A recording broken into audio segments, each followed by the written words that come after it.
reimbursement. And then, this is a question for the city manager. Then does the trustee then confer with you, or it's gotten the authorization in writing from you at that particular point for them to move ahead? Correct, yeah. Yes. There'll be a sign when the developer submits the reimbursement request, the city signs off Okay. and gives an instruction to the trustee to disperse the money to the developer. So he can move at that point with all the documentation, and we know that everything has been Correct. verified and cleared before there's any reimbursement. Yes. Okay, thank you. Councilmember Laura, Councilmember Santos, do you have any questions? Just to confirm, make sure I heard, the 2% escalator has been removed in this particular? Yeah, so the taxes still have an escalator in there. I mean, that's what was approved by the voters and everything on the property. But the bond debt service will not escalate.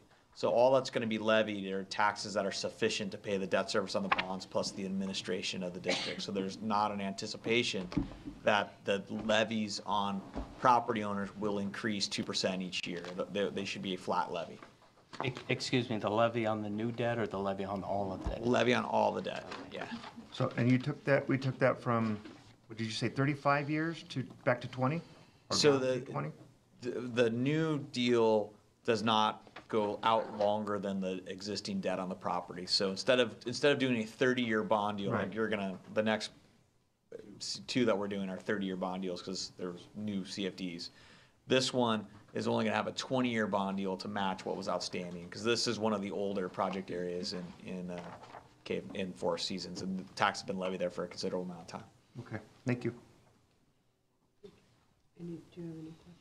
No, I just had a comment that I was glad to see that we've spent significantly less than we needed to. So I calculated 4, so 4 to 7 was. Councilmember Martinez, let me clarify. I'm looking back at the presentation, and I think this may address a couple of comments by council. The average debt service looks like it's a little over $300,000 a year, and as Mr. Forbath had stated, it is in fact flat. Heidi just came over and shared with Katie and I that the total debt service is $4.2 million. That includes the transaction before you today as well. The prior issues were really small. And the other thing I want to add, it's, from our review, it seems to me that that $25,000 number was just used on multiple deals. I think it was just a number they put out, knowing they weren't probably going to get there. 25 million. 25 million, yeah, they put it out there. I remember seeing it on multiple CFDs when we did reviews. So I think it's just a number they plugged in. Sure. Thank you. And if y'all will look on the POSs, particularly on the packets, page 160 of 678, but you'll see the description of authorized facilities. So there's about 12.7, almost $12.8 million of identified eligible facilities for reimbursement pursuant to acquisition agreement that we had negotiated with K. Hovnanian. So this bond issue is significantly lower than the total value of those projects for which they were eligible for reimbursement. So we had PAYGO dollars that we applied to part of that balance, and then we've got the balance of the bond issuances through 7B, and then in the next issue is 7D. But if you look at table 1 on the POS, which is on page 155, what you'll see is the first column is are the years, debt service years. You have the estimated annual assigned tax. That's basically the cap of the taxes that could be assessed on the properties. And you can see that for 2019, that's about $441,000. With the escalator, that grows to $655,000. And then you'll see the second or the third column shows that the actual annual special tax with the 10% coverage is $361,625, and that's through the entire life, through the term of these bonds. And so what you'll see is what is about a 75% collection of the assigned special tax max for 19. It's actually a larger percentage of reduction when you look at year over year what those increases would be with the 2% escalators.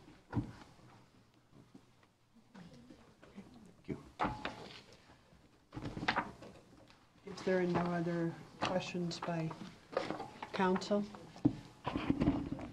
I will recommend that we waive the full reading and adopt by title only a resolution of the City Council of the City of Beaumont, Riverside County, California, acting as the legislative body of the City of Beaumont Community Facilities District number 93-1, authorizing the issuance of its special tax bonds, Series 2018, Series A, improvement area number 7B, in an aggregate principal amount not to exceed $3 million, and approving certain documents and taking certain other actions in connection therewith. Was that a motion, or you recommended that? It's a recommended action, so. Okay, so I'll move, we need a motion on that, motion. correct? So I'll move to approve I'll what was second. just read. I'll second it.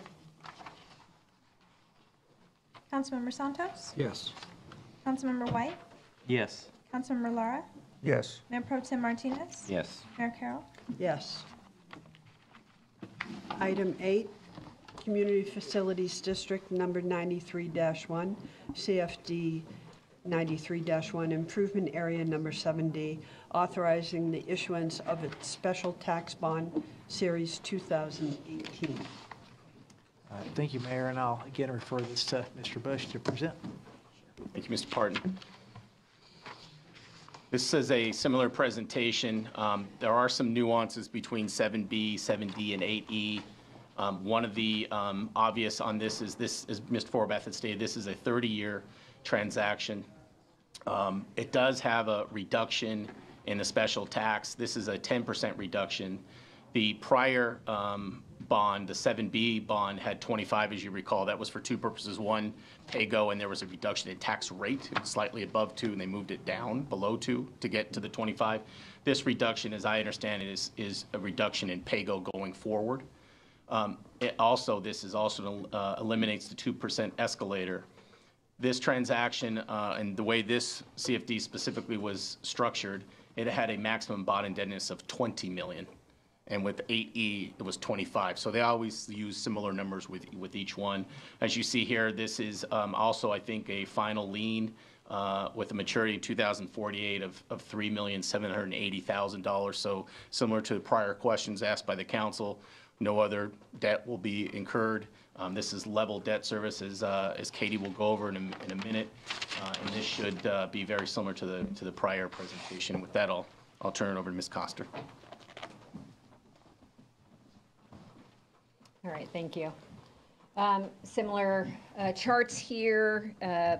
Again, 30-year debt. This will be the one and only issuance for this improvement area. Again, we are closing the lien after this transaction, except for potential refundings for economic savings. 30-year debt. There is no other outstanding debt.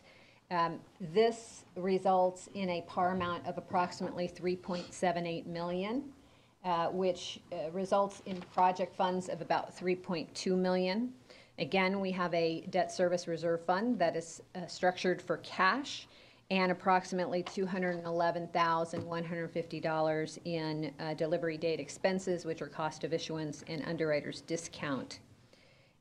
This has been structured to provide 110% coverage from the special taxes net of a priority admin of $20,000, and the debt service is level, as you can see on the far column to the right.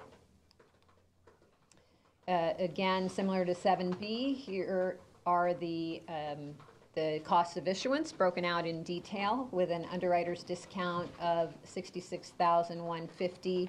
I believe that all of the other consultants, the actual amounts of their fees are the same in each of these districts. One thing that I should point out is that the underwriter's discount is typically structured on a per bond basis. So as the par amount goes up, the actual dollar amount will go up. However, I will say that on the smaller deal, 7B, we actually had a little higher per bond cost simply because it was so small, and we reduced it here slightly on a per bond basis to accommodate for the larger par size. Here is an example of another similarly sized transaction. Again, Series 2009B for improvement areas 7B and 7C, which was roughly 3.6 million compared to our 3.7.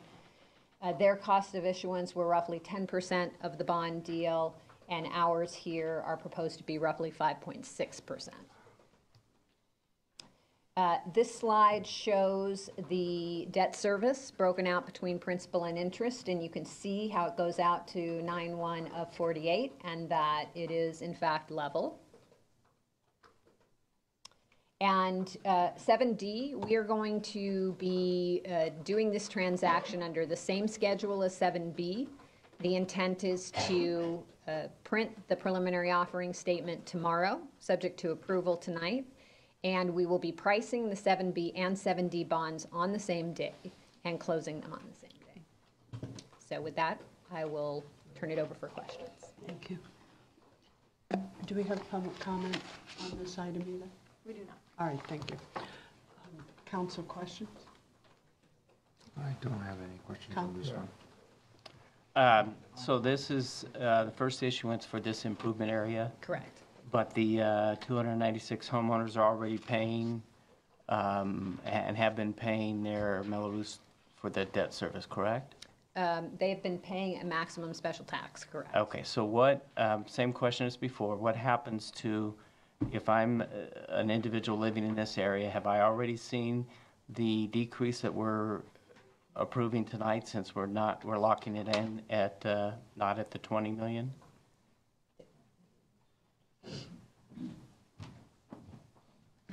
I believe Ms. Sheppy will confirm for me that the special tax were levied at the maximum rate this current year, or yes. So once the bonds have been issued next year, there will be a 10%, there should be a 10% discount to the property owners starting next year. So improvement area 7D will, I mean, this last couple of years, a lot of those decreases were sort of lost in the increased value of homes, so property taxes went up. But as far as their Melrose payment goes, that should drop about 10% Correct. After the bond's been issued. next pay tax season. Correct. And just one clarification I just want to make, my fault for not catching this on the presentation earlier.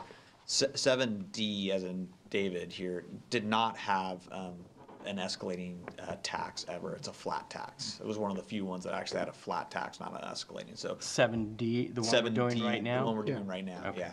So debt service is level, the tax is level, it doesn't go up 2%. Okay. Thank you. Councilmember Laura? Do you have any questions? No. Councilmember Martinez? I'm good, thank you. All right, thank you. Mayor, I'd like to move to waive the full reading and adopt by title only a resolution of the City Council, City of Beaumont, Riverside County, California, acting as the legislative body of the City of Beaumont Community Facilities District Number 93-1, authorizing the issuance of its improvement area number 7D 2018 special tax bonds in an aggregate principal amount not to exceed $4,250,000, and approving certain documents and taking certain other actions in connection therewith. I'll second that. Councilmember Santos? Yes. Councilmember White? Yes. Councilmember Lara? Yes. Mayor Pro Tem Martinez? Yes. Mayor Carroll? Yes. Thank you. Item 9, approval of acquisition agreement for Community Facilities District Number 93-1, CFD 93-1, excuse me, improvement area number 8E, and the authorizing the issuance of a special tax bond.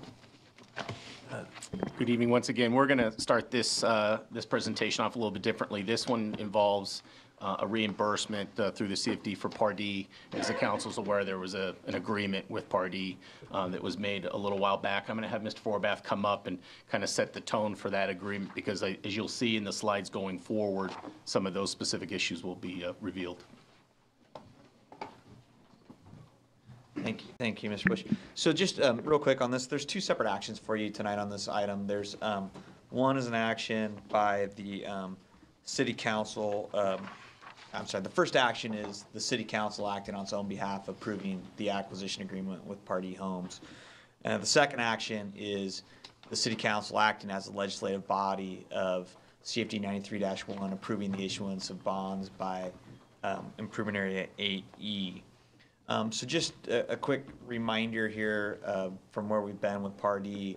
If you remember, back, 2 or 3 years ago, there was a big dispute with Part E and the city in terms of the city not timely issuing bonds for Part E and not giving credits to development impact fees, et cetera, as Part E alleges that was required. In connection with that, the city and Part E entered into a settlement agreement that, among other things, required Part E to advance certain funds on schedule to the city to be used in order to pay for facilities that were eligible to be financed in the development impact fee program. And an example of that was $6.5 million or $6 million that was advanced by Part E to be used in connection with the wastewater treatment plant. So in connection with the settlement agreement, the city agreed to use best efforts to come forward and issue bonds on behalf of some of the remaining improvement areas and additional CFDs that Part E has in the Sundance project area. So this is sort of the next step in that process to come forward and approve the issuance of bonds for 8E as in Edward. As part of the settlement agreement, the city didn't like it, but we agreed at that point in time that the 2% escalator that was involved in that was approved by the voters would continue with that CFD. So this CFD that you'll see coming forward does have a 2% escalator to it. So I just wanted to highlight that to you all before Mr. Bush continues on. Thank you, Ms. Forbath. This transaction is a little different than the prior two, is for many reasons, some of which Mr. Forbath has pointed out. This transaction looks very similar to what you would typically see with a CFD that's somewhat active and a full reimbursement, which is what the council really is trying to move forward towards. So here, most of the improvements have been completed: sewer, water, storm drains, utilities, and some roads. I think some of the backup for that work has already been submitted to the staff for review, so it's underway. The development is, I would say, just about done, and as you'll see in the second bullet, they pulled the final permits for the 11 remaining lots, and so I think that will wrap up the development. It's larger than the other two by about 75 homes or so. This one's about 350 homes in total. It's a larger transaction, and you'll see as Ms. Coster goes through the presentation, it's a little under $12 million, which is quite a bit larger than the other two that you've seen before, and this would be more of a traditional CFD that you would see, and I know that's something the council has asked us about. The average debt service is included in here, and we'll go through that in the staff report.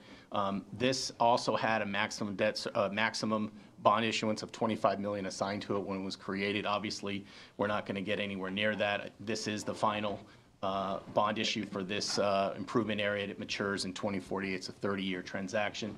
As Mr. Forbath stated, it does unfortunately include the 2% escalator. And with that, I'll turn it over to Ms. Coster to go through the details. No public safety component in this one either? I don't think so, yeah, correct. Okay, I'll try not to repeat some of the things that Mr. Bush already said. So this has been structured to provide 110 debt service coverage from special tax revenues net of $30,000 in priority admin, slightly larger than the other two transactions. We already talked about the escalator on this. Again, no additional debt. This will be the one and only series for this improvement area. We expect to get just slightly under $12 million in par and $11.6 million in proceeds. Again, a cash-funded debt service reserve fund, and approximately $354,000 in cost of issuance. And you can see in that last column the debt service, which escalates. Here is the breakdown of the cost of issuance, similar in scope as we've seen before. The 354 represents the fact that the par amount is larger. I do want to go back and point out in this case that you'll see the miscellaneous line item.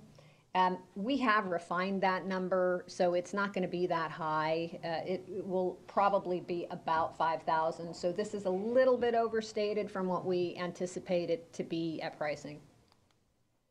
Here is again a comparison to an 11.6 million deal, Series 2007B, previously done for Improvement Area 8. They were at roughly 2.96%. We're roughly at that now with the inflated contingency amount, so we expect to be under that. This slide shows you that escalation in the debt service over time, broken out by principal and interest, again, 30-year debt. And for this improvement area, we are going to stagger it by just a couple of days from 7B and 7D. We anticipate being able to print the preliminary offering statement by Friday of this week. And then we will be pricing the bonds on October the 30th and closing 2 weeks later on November the 13th. Thank you. No public comment? Thank you. Council? Just one question. I don't know who's Michael's probably the best one to answer this. So the first one we did tonight had already had a reduction in the pay-go or the percent. That's correct. Okay. The second one is first issuance. So there's a 10% reduction in their payments, correct? Correct. And on this one?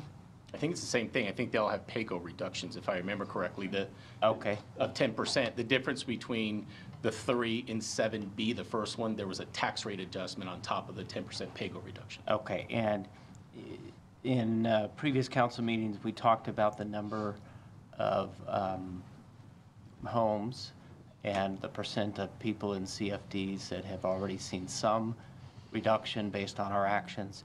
Are these addition to that? I mean, the first one is in the numbers that we talked about before. I think it is. I think the way we've approached it, if I remember correctly, and the city manager can correct me, I believe, when we were looking at each CFD, that's when we were looking at the pay-go amounts to structure the bonds with the pay-go amounts. Okay. And so as you've heard, the max taxes have been levied for the year. The next year, you'll see all the reductions when the new bonds are So, issued. you know, we've made comments to the public that we've reduced their obligations on a certain percentage of homes, and that as we move forward, when we find more ways to reduce that we will. And with all three of these, we are doing that.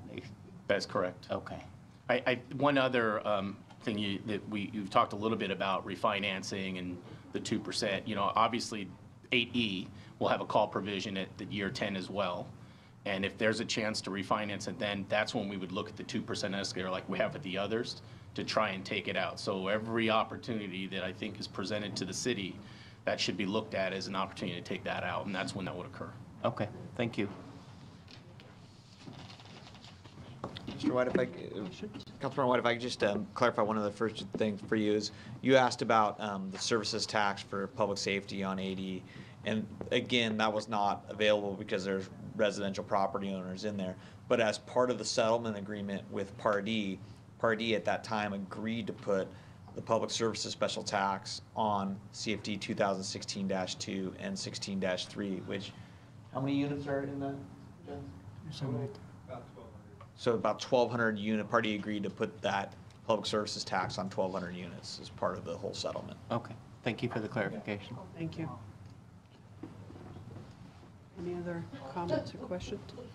Okay, with that, I am going to make a motion to adopt by title only a resolution of the City Council of the City of Beaumont authorizing the execution and delivery of an acquisition agreement relating to improvement area number 8 of Community Facilities District number 93-1 of the City of Beaumont and approving certain documents and taking certain other actions in connection therewith.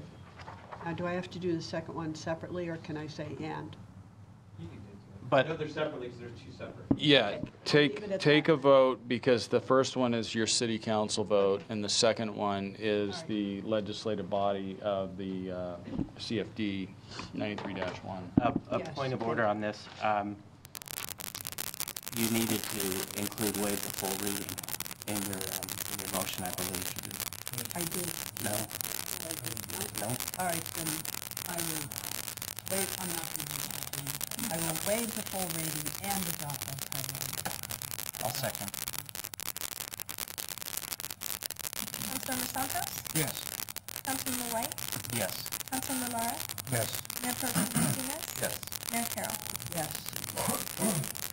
Now I will waive the full reading and adopt by title only. A resolution of the City Council of the City of Beaumont, Riverside County, California, acting as the legislative body of the City of Beaumont Community Facilities District number 93-1, Improvement Area 8E, authorizing the issuance of its special tax bond series 2018 in a principal amount not to exceed $14 million, and approving certain documents and taking certain other actions in connection therewith. Do I have a second? I'll second. Councilmember Santos? Yes. Councilmember White? Yes. Councilmember Lara? Yes. Mayor Pro Tem Martinez? Yes. Mayor Carroll? Yes. Thank you. Thanks. Item, we're going to take a 10-minute break. How's that? Is that okay? So we will take a break at 7:09, and we will come back at 7:20. 11 minutes.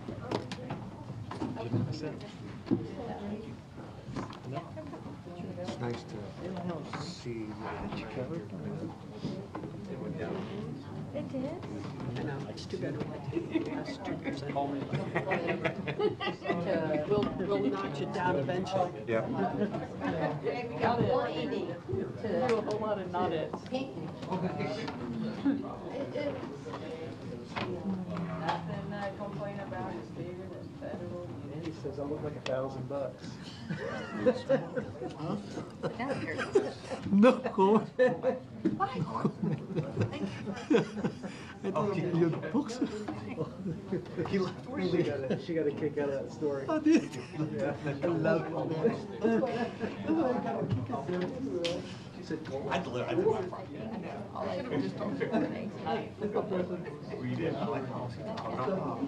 ever I can make anything. I can make anything look good. So I have a I got a few word of mouth. Amazing when they're in Piece of paper.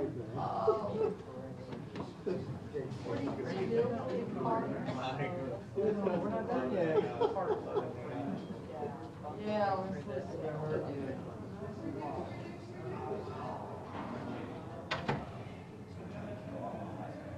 Sure, Marty.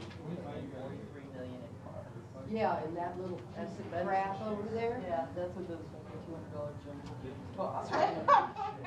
It's $1 million part. Put a $200 jungle gym in it. Your business at home, no bathrooms. I'll never forget Rocket. Bad things happen in bathrooms. What happened to him, man?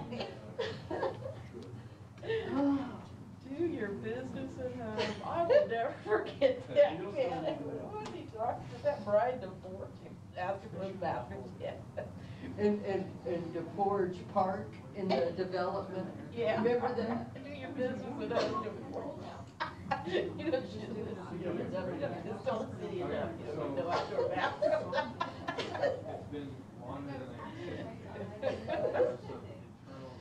Bad things. We don't put in bathrooms because bad things happen in bathrooms.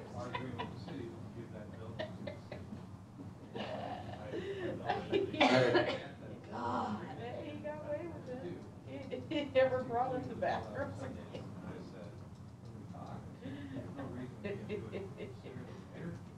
So what I say about Lloyd Wright's wife and daughter, I don't know.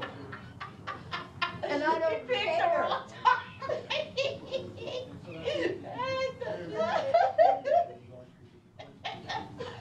He come over holding his little peepee in his ass. Like,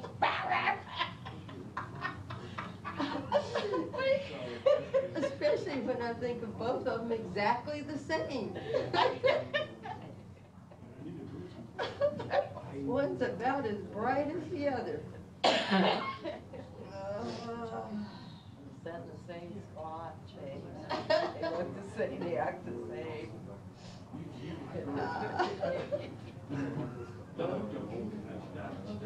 That's all I do to that.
Look on your face, you got something planned. The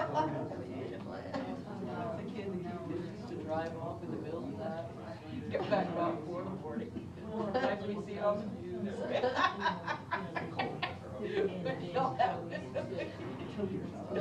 We talk about that, never ask, don't ask the kids, they go to the middle of the night. You know what's tomorrow? And then the screen that meeting.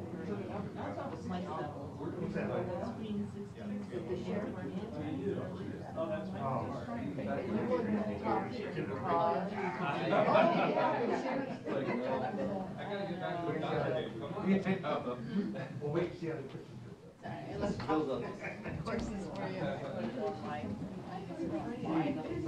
I'm watching. I know, 1-0. You don't know what's on my screen, but.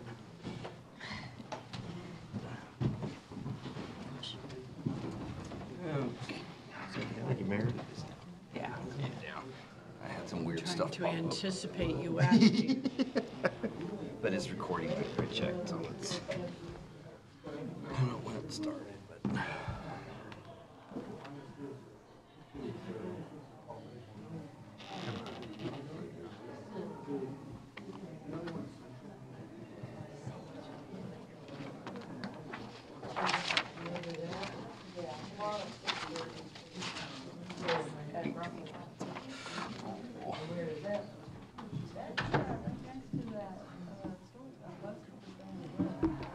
Oh, yeah, I know where it is. Okay. At what time? 6:30. Sure.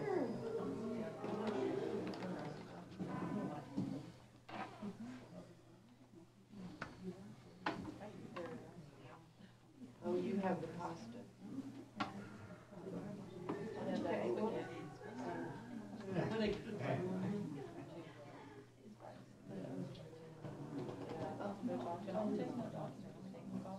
Yeah, I do.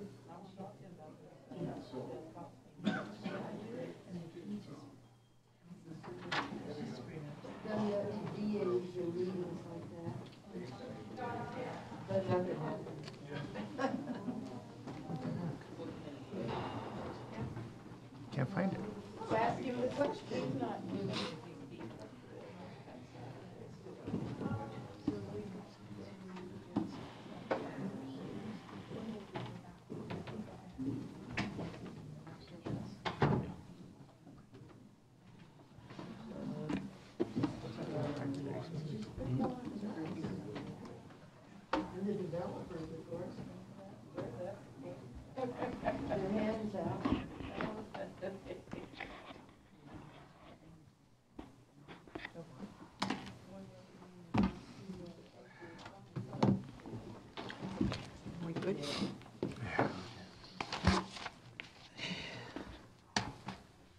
Okay, we all ready to go?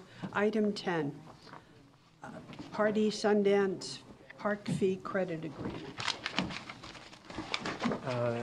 Thank you, Mayor. This is the first of several agreements that we've been working on to bring to council. When we did the development impact fee update with our last major update in 2017, if you remember, we restructured the city's development impact fees as they pertain to public parks. So the development impact fee included a fee for regional parks. We entered into a settlement agreement with the Parks and Rec District where they've established their own regional park fees, so they're now collecting that. When we went through that update, we also looked to establish fees for community parks and for neighborhood parks. And so we established some fees pursuant to both of those types of park facilities. One of the key things we were concerned about was all projects, and particularly some infill projects that are developing, making sure that they're helping to address our outdoor park and recreation needs. So when you look at Part E, particularly the Sundance project, it was conditioned upon approval of providing neighborhood and community parks. And so if you look at the balance of the project, they have a budget of about $44 million for park improvements, which is in excess of about $6.8 million of park fees that would otherwise be generated according to our development impact fee schedule as amended, as I've described. Currently, it's about $14.3 million in land value and about $22.7 million of actual improvements that have occurred within the subdivision.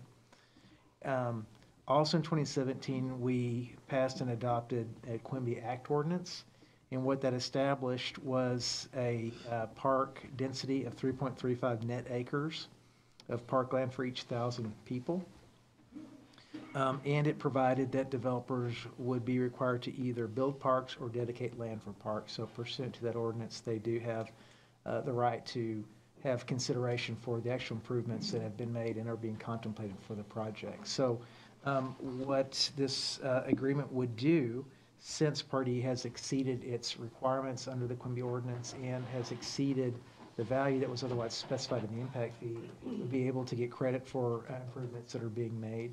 In addition to that, or improvements that have been made. In addition to that, they've also been assessed additional development impact fees since we didn't have an acquisition agreement in place or a fee credit agreement in place for this particular item. So staff's recommendation would be to approve this park fee agreement since the actual improvements being made to date exceed the value of the impact fees that they would otherwise be assessed, and that they meet and actually exceed the Quimby requirements we have established in our ordinance. Thank you. You're welcome. Do we have public comment on this? We do not. All right, thank you. Council, I will open it up to any questions or discussions. Do you have questions? I do, but someone else can go first. Well, I No, go looked ahead. left first. Nobody popped their I head like up, listening so to you, Lloyd. Okay. go ahead. So what we're actually voting on is to approve the Sundance Park Fee Credit Agreement, correct? That's correct. So all of this other information as far as what's been excess of the estimated total park fees and all of that, we are not approving reimbursement or credits, or explain to me what we're considering tonight. You're looking at providing a credit against the development impact fees for community and neighborhood parks pursuant to the revised development impact fee. Again, the impact fee and these particular impact fees for parks were not in existence at the time that this project was approved by the city and the specific plan was approved. Although the specific plan did specify that they had to provide for park and recreation open spaces. We have collected park fees on lots within Sundance after these fees went into effect. So January 1st of this year, I believe, our fees went into effect. And so we've been collecting on lots. So we do have some funds that have been collected pursuant to the development impact fee. So this would provide for a credit for the improvements that have already been made against the impact fees, and would also provide for a reimbursement of the fees that have been collected since those park improvements have. And the reimbursement would be through fee credits for going forward, or is it actually? No, we're actually holding, cash has been paid, we're actually holding cash Okay. that would be returned back to the developer pursuant to collections that we've made. Okay. Thank you.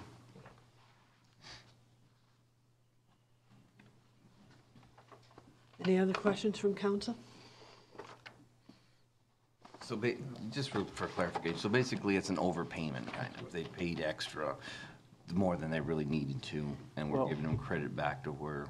Okay, so the project was approved. A condition of that approval was that they had to make community neighborhood park improvements. Right. So they've done that on the existing phases.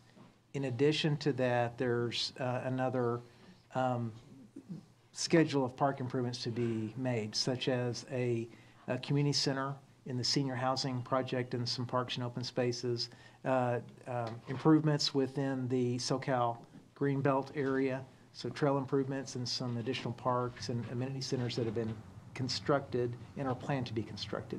So all those were specified and conditioned with the approval of the plan. We revised our impact fees in 2017 that removed the regional park facility fee, which we were collecting that fee, and then that was being applied to the regional park needs. So that fee we removed, and then the Recreation and Parks District established that regional park fee there. We then adopted a community park and neighborhood park fee. And so that was a new fee. So after that fee went into effect, we started collecting that on lots within Sundance. And so, So that's the part that we're reimbursing back to them. after that. But Correct. before that, the stuff that was built already, Right. Was to satisfy the development requirements. So the conditions of approval, but we didn't have a number that they were looking for, right? They just kept. we did, right, we that did was- not have a fee calculation. We did not have even Quimby at that time Right. established. So that was a condition of approval for the Sundance community. And once we found out what the number was and compared it to what they did, is that the Yes. difference that we're looking Right. at? So we went back and we looked at, okay, with regard to the balance of development that's remaining in the project, how many, fees would be collected? Does the development overall meet the Quimby requirements? And so it met that threshold, and the value of the land and the value and the improvements within the subdivision exceed what our fee calculation would have been otherwise to collect. Okay, thank you. That's where it was. I will make a motion to approve the park fee credit agreement. I'll second. Councilmember Santos? Yes. Councilmember White? Yes. Councilmember Lara? Yes. Mayor Pro Tem Martinez? Yes. Mayor Carroll? Yes. Item 11, discussion and direction to staff regarding patio, garage, and/or yard sales. Nicole? This item was requested to be put on the agenda by Mayor Pro Tem Martinez. So I I've provided the ordinance, or the code section, rather, Right. for discussion and direction. All right, so basically, if you would, Mayor, just to clarify, so this popped up back when I was clerk, and it was something that wasn't, of course, the top priority, so I didn't bring it up way back then. But basically, I wanted to see if council agreed with my modification request so that we can get the ordinance changed, modified by the beginning of the new year. Because my request to its modification would go calendar year instead of the way it's worded now, and that's kind of why I wanted it brought up now. So basically, my concern really was section A, where it reads that we shall have no more often than once every 6 months. And as I look at that, it just doesn't seem to be feasible to the resident to have to wait 6 months before they can have another yard sale. Because the way it's written is if I want to clean out my garage in July, then I want to hold another one for some Christmas money. I can't do it in December because it's within the 6 months, if I'm reading it correctly. Yes, but it does allow you, for a period not to exceed 5 consecutive days to have it. But I understand that these are typically on the weekend, and so you'd probably have, Yeah, one but weekend. it just seems to me to be ridiculous to have to wait another 6 months to have another one. So what I'm proposing is staying within the 2 for the year. We don't want to turn it into a city yard sale. So I do want 2 a year, but I want to change the wording to 2 within a calendar year. So they can have it where they want it. If they want it in July and they want it in December, fine. If they want it in April and July, that's fine. But I shouldn't have to be constricted to wait 6 months before another one. Because if I do it in November, then I gotta wait till the following year, and it seems cumbersome. So all I wanna do is modify the wording to say no more than twice within a calendar year, and it's, That means you could do 4 in 4 consecutive months, because you could do November, December, January, and yeah, February. no big deal. They still have to wait once they get that whole through year before they can do it again. So it will, you can go November, December, January, February, you got your 4 in a row, but there's still only 5 days only. And then after that February, you have to wait March, April, May, June, July, August, or all the way to the end of the month anyway. Because you've already done your 2 at the beginning of the year. So I don't think it's that big of a deal. I don't see people rushing out to do 4 in a row. But my concern was, again, big brother, why should you tell me when I can do my yard sales? If I want to do a yard sale in summer, one in spring, they should be able to do that. That's my concern. I would think the purpose of this ordinance was to make sure you didn't have someone doing a yard sale every weekend. Right. And That's so, no, I agree that we should be more flexible on that. I'm even, I'm more concerned about the time frame in between them rather than the number per year. So, maybe you could look at some other ordinance. Wouldn't want you to spend too much resources on this, but I'm okay with what Mayor Pro Tem is suggesting. But even 2 or 4, I mean, if you wanted to do one every couple months. That was what I was trying to prevent, because I've seen cities that have very flexible ones, and it becomes to be a big citywide swap meet. But I would imagine most people don't come and get permits to do a yard sale anyways. Yeah, but we're by the book here, so, that's my only concern. I mean, they still have swap meet they can go to. We still have the chamber that does their twice a year, so technically they could do 4 if they wanted to within a year. I'm good with 2 per calendar year. But that's all. I didn't want to make a big deal of it and do a lot of stuff. I just wanted it more flexible to the resident and Do we keep have the any 2. public comment on this? That's all. I make, do we need a motion? Direction to bring back the Direction. ordinance. So just direction, To draft the ordinance. okay? So you have direction? Thank you very much. All right, item 12, approval of city attorney invoices for the month of September 2018. Because this involves my law firm, I'm recusing myself from this item.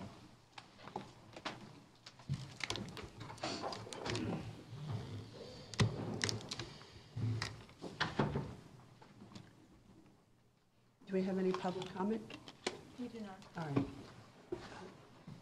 Council, do you have any discussion you want to do, or do I have a motion?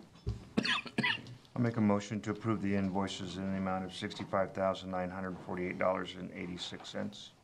I'll second. Councilmember Santos? Yes. Councilmember White? Yes. Councilmember Lara? Yes. Mayor Pro Tem Martinez? Yes. Mayor Carroll? Yes.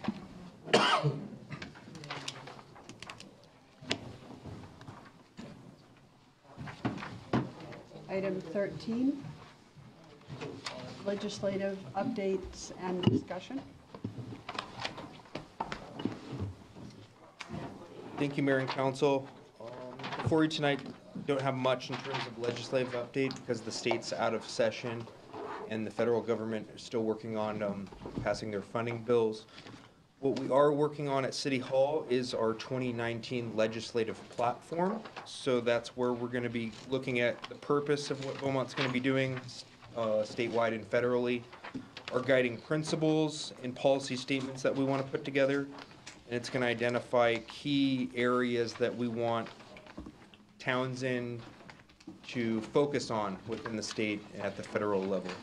So we're going to take a crack at these at the city manager level as well as the department heads. And once we refine that list, we will be sitting down with city council probably in about 3 or 4 weeks or so. And we'll start going over this legislative platform with all of you. And then we'll have that ready to go as we hit the new legislative session in January. So that's all I have for you today. Thank you. Thank you. Questions or comments? Thanks. Council reports. I will start at the bottom and work straight up to the top. Councilmember White? I sit on a ad hoc committee for RCTC, which is the San Gorgonio Pass Coachella Valley rail project. And we've learned that there is an issue with whether or not that project's going to even move forward. The state has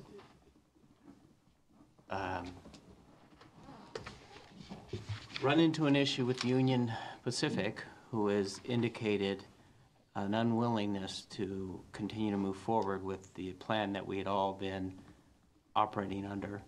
And their suggestion to RCTC is if you need a rail corridor through the San Gorgonio Pass to Coachella, that the RCTC should consider creating a new corridor and building our own system.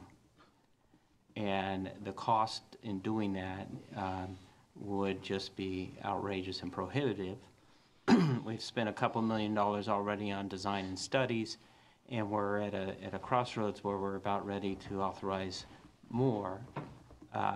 Union Pacific is required by federal law to provide public access to their systems, but they can put all sorts of rules and conditions on it. And so it's in question, but the ad hoc committee gave instruction to staff to continue to move forward and to look at options to encourage Union Pacific to reconsider, at the same time looking at cost estimates for alternatives. So long story short, that project probably is in question, and I know a lot of communities and a lot of people have hoped for and counted on that project. So just, that's all I had. So we need to be aware of that, and when we get an opportunity with our Congress people and our state legislatures to continue to push forward on that. So that's all I have. I'm sorry. I was going to ask a question. Go ahead. So so they're saying that we need to lay our own tracks for our own passage versus using theirs? Which would entail taking property by eminent domain and going through the whole process. And they're looking at ideas like doing it along the 10, which makes no sense whatsoever. Yeah. Because you just can't get that kind of access to properties. Some of this feasibility discussion came up, not related to the ad hoc, but just as part of the T-Now group, because one of the members is assigned tracking the rail progress and keeping up to date, and they call to Union Pacific, et cetera. And they've been raising concerns for a while now that the rails are so heavily used now for freight, and that the timing or the speed of the rails for freight is never going to match the speed that's required for the commuter train traffic. So they've been concerned, and I just share this with you because it's been coming up in their discussions too, and they don't do anything official, but they're our contact point, and they've been raising concerns about that, you know, one lane is going to go a lot faster than another lane, and you can't really merge the two together. So Well, and the comment was that over 100 trains pass through on a daily basis. Yeah, yeah. So, thank you. Yeah. So right now, they're just, we're moving forward, directing staff to continue to push back, and we will be making a decision before any more funds are spent. Thank you. So Mayor, would this be something that we would ask maybe Kyle to work on with Townsend as far as getting support for, or would that be something that council was, I don't know. Yeah. What are your thoughts on that, Todd? Sure. I would think maybe reaching out to RCTC to see what they're doing, what their lobbyists are doing, and But you might ask Townsend what their thoughts are anyways, and Sure. just add that to the discussion, not You get shoot off. topic For the past EDA to take up. Okay, All right, thank thank you. you. Thanks, Mayor. Okay, Councilmember Santos, you're next. It's going the I other. know, I mean, it's so quiet in here, so, yeah, not much. I mean, on my side, I've been busy, on this election thing. So, I'm glad that, the Barrio District, they're so happy about the, we gave them a chance to discuss what they're concerned on their, their roads and everything in there. They're very thankful, and saw them this Sunday in the church, and they said thank them so much to listen to us. That's why they wrote a nice article on Record Gazette on last Friday on that. Again, I will express thank you so much on that. Thank you. Councilmember Martinez, Mayor Pro Tem Martinez, sorry. Not too much, just I attended the EDC on Wednesday, and Mr. Lara might mention more about it, but we had our presentation by Roger Dale to kick off our strategic plan, and Kyle will probably update more when he comes up on that, so that's all. Thank you. Councilmember Lahr? Yeah, the strategic plan, it was kicked off in the Economic Development Committee. It's exciting there to finally get that off the ground and get that moving forward.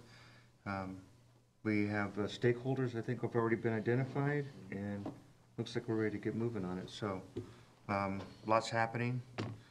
The other thing that Councilmember White has made me aware of is this is potentially our last meeting. So, just want to make sure that staff knows how much I've appreciated them and having them welcome me here and putting up with. wait a second. We have at least 2 more meetings. 2 more? Yeah, are you? I thought you said this was the last one. I never said that. Okay, well, I said it was the November last 6th, meeting man. before the election.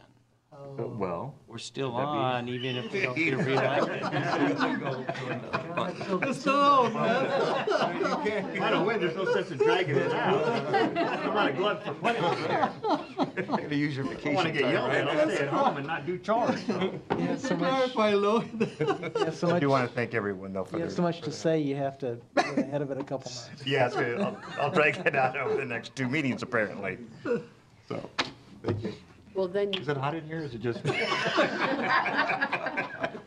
so is this like with the rock stars when they do a goodbye tour?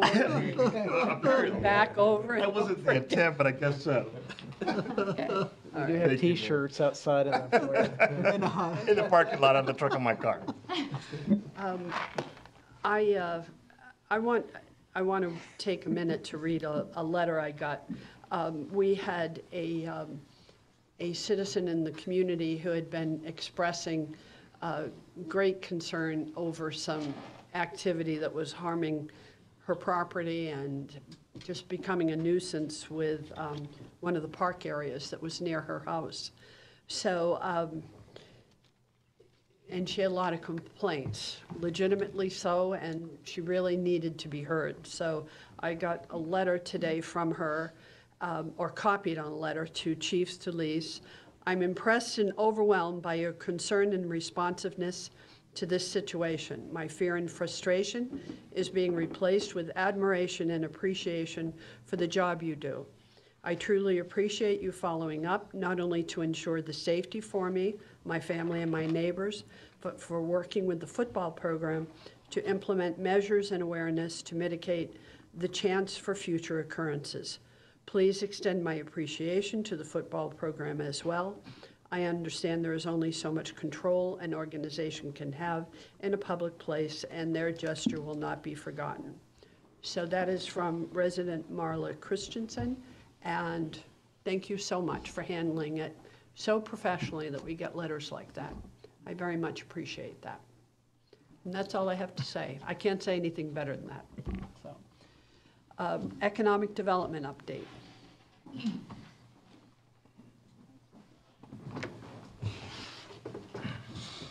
Thank you, Mayor and Council. Before I start the update, I do hope that all council members that are running for re-election do show up the next two meetings, because there is a couple important items on the November 6th meeting that I will need a quorum for. So please come to those. So for the Economic Development Committee, like Mayor Pro Tem Martinez and Councilmember Laura did state, we had the kickoff for the strategic plan. And the idea was to make sure that the Economic Development Committee understood kind of what the overview of the program is, what steps are going to be taken at the committee level, as well as the economic summit meetings that we're going to be scheduling. And then ultimately, all of those things fall to City Council to modify and approve the plan at the very end.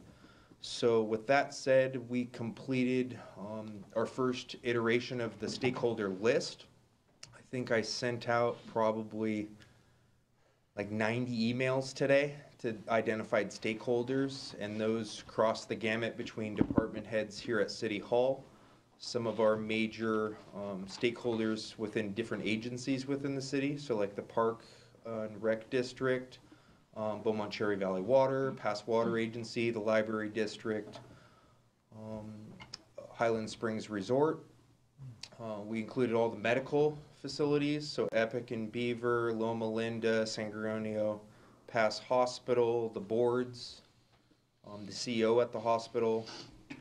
And then we went through and identified major developers within the city, major businesses within the city, and there's probably a whole group that oh yeah, education. So I'd say I knew there was one group I was missing. I'm like, that doesn't seem like a comprehensive list. So the education establishments, obviously Beaumont Unified, Mount San Jacinto Community College, Crafton, and we reached out to UC Riverside as well. I think that's a good idea, but if you look through it, that's, Riverside County Economic Development, as well as Workforce Development Boards through Riverside County. So I sent those out probably 4 o'clock, 4:30 or so. I already have 10 people that have said we are definitely signing up for all 3 meetings. So that's good news. At least we have 10 that'll show up. But we expect a lot more of my colleagues that I've worked with for a while to hopefully be able to attend. So that's good news for us. As more things go on, we'll let you know throughout the process. But that's really the meat of what we discussed at the Economic Development Committee, and we're looking forward to working on this project going forward. And I can answer any questions. Thank you. I have 2 questions for you. Did you reach out to any of the HOA boards in the community? I did not. Okay. I can. When we were talking to the city's consultant, they really identified that the strategic plan stakeholders are typically business groups. Sure. Or government entities, or some of the other ones I listed. Okay. So I think that we can definitely invite the stakeholders like the residents as well as the HOAs and those types of things to other workshops. But they said for the stakeholder meetings for the summit, they really need the business people to get an idea of what's working with them, what businesses will help them, where their employees or where their businesses sit within this regional economy. So I think that's one of the reasons that they weren't on the list. Okay. Well, my question kind of comes from, you went to education and you went to water and you went to, those weren't businesses. So I thought you were spreading it out a bit more than that. So, okay. And my second question is, so do you need the city council members who are not running for election to be at your next meeting? Definitely. Oh, I expected Just wanted to that. make Just sure. Councilmember Laura alluded to the ones running may not come, so I just want to make sure. At least 4 of us will be here. great. I mean, if we were getting the day off, I just Go wanted ahead, just to. Okay, keep it up. thanks. City treasurer report? Nothing. All right, thank you. City clerk, she's not here. Do you have anything you want to report? All right, thank you. City manager report. Can you speak? Oh, I'm sorry, I skipped the attorney. I'm sorry. He's not even City- running for reelection. I just wanted to change it up on you, John. Okay. Sorry, go ahead. So just briefly, I just wanted to go back to an earlier comment because I think it's incumbent upon me to correct inaccurate and false information that's provided in these meetings. There was a speaker that spoke earlier this evening and suggested that the number of lawsuits that the city is a defendant in is being somehow hidden in some way. And that is not only a misleading statement, it is a false statement. The city council is kept informed on all litigation matters that the city is involved in. The number of cases, as the council knows, that are pending against the city has been reduced substantially over the last 2.5 years. Perhaps the speaker earlier this evening is disappointed that the number of active lawsuits against the city have declined so significantly. There's just a handful of cases that are actively pending and that have been served on the city. But we make it our business to make sure that the council is informed as to what's going on in terms of any litigation and understand that once a case is filed and it is served on the city and we have these meetings every 2 weeks and time permits, then we get it on the agenda and we bring it to your attention and deal with it. So I just wanted to clear the air on that.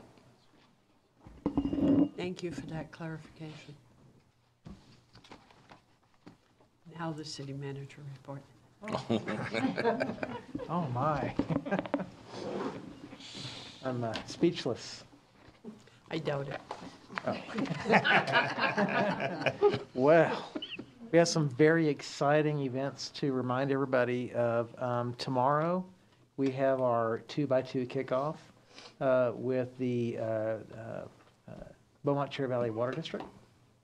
So to begin the discussions about reuse water and how we're going to try to deploy that. So our 2x2 representatives are Mayor Carroll and Councilman White. So I think the election isn't until November 6th, so Councilman White must show up tomorrow evening, for sure. And then October 31st, we do have the groundbreaking at 10 a.m. for the sewer plant. I think we did catch that. And Ms. Geiser did want me to relay Ms. Pfeiffer's apologies for not being here, because I think she was at a funeral in New York. They buried the Yankees today, so she had to be up there for that. So. Ouch. I guess the Red Sox buried the Astros today, too. So anyway, that concludes my report for you this evening. No Dodger update? Dodgers. Okay. Are they playing today? Tonight, right now, yeah. now. If we hurry, we can catch it, but. All right. Thank you. Future agenda items? Anybody have any specific have concerns? You're planning ahead. To be taken up by the next council is the sign ordinance, political campaign sign ordinance. It needs to be addressed again, in my opinion. The size of the font. Should be equal. That's what his shirt says. His shirt says, my font is smaller. He has those at the back of his car. Are we going to have a price for that discussion for our lovely Beaumont sign, maybe, when we bring back the sign ordinance? Okay, good. All right, any other agenda items? Okay. With that, I will adjourn the city council meeting. Into closed session. Executive session. Oh, yes, we're going to closed session. So we're going into closed session on Closed session at 7:53. the continued items that we're going into closed session on are item number 4, which is conference with legal counsel, anticipated litigation, significant exposure to litigation pursuant to Government Code Section 54956.92 and/or 3, one potential case, and item number 7, performance, public employee performance evaluation pursuant to Government Code Section 54957B1, employee title city manager. And we will report out after the continued closed session.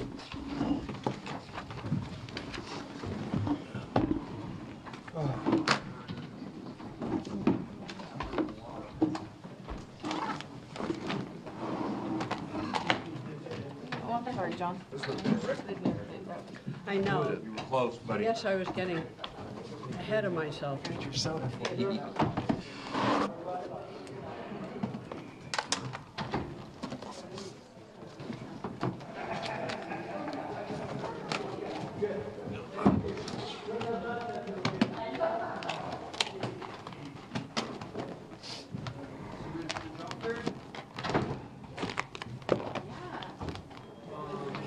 Nicole, this isn't a pain for you to keep doing this, is it?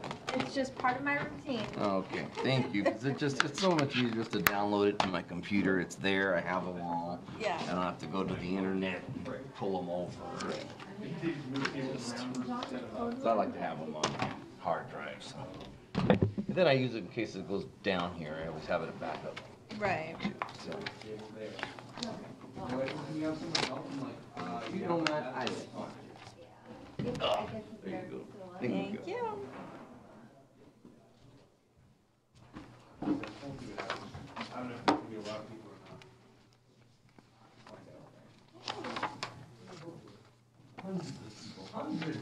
Maybe. So what subject do you teach? Science. Why, someone told me you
So that literally he can just come in and do it and then shut it.